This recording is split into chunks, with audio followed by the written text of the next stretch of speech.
In 2018, Arav began receiving a mysterious call every night at exactly 2:17 a.m.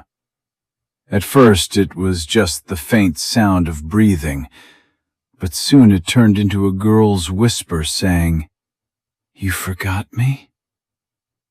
Days later, he realized the voice belonged to his old friend Ria, who had died 2 years earlier on that very night while waiting for him when he never showed up. Initially dismissing it as a prank, Arav grew terrified when the call's location started tracing back to his own house, and the voice became clearer, asking, "Why didn't you come? I kept waiting."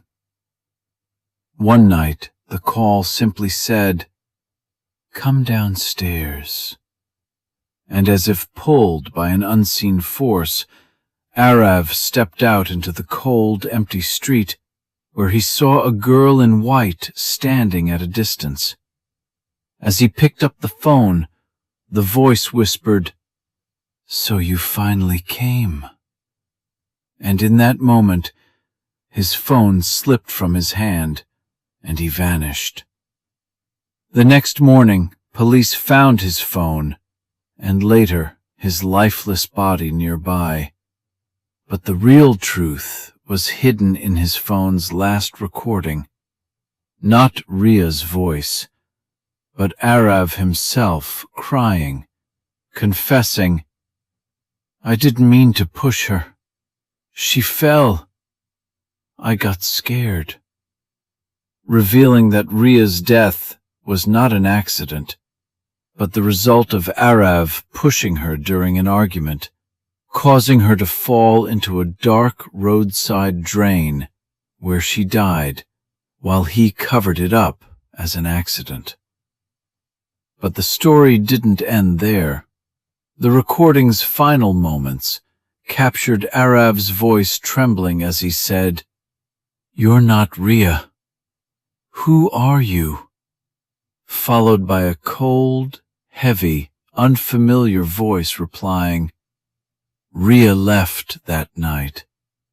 I'm just here to reveal the truth." It is said that the area had witnessed many unsolved deaths before, haunted by a shadow that forces the guilty to face their sins. That night, Arav didn't see Ria, but that very entity, a faceless, dark figure surrounded by shadows, among which stood Ria, silent and emotionless.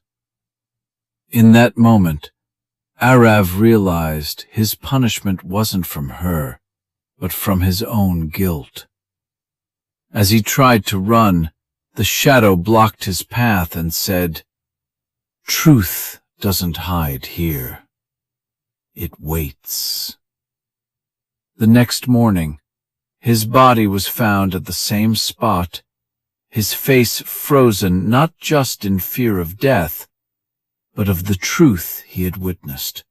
And the most terrifying part is, ever since that day, at exactly 2:17 a.m., some people in that area still receive a call, and when they answer, they hear a frightened voice asking, "Hello.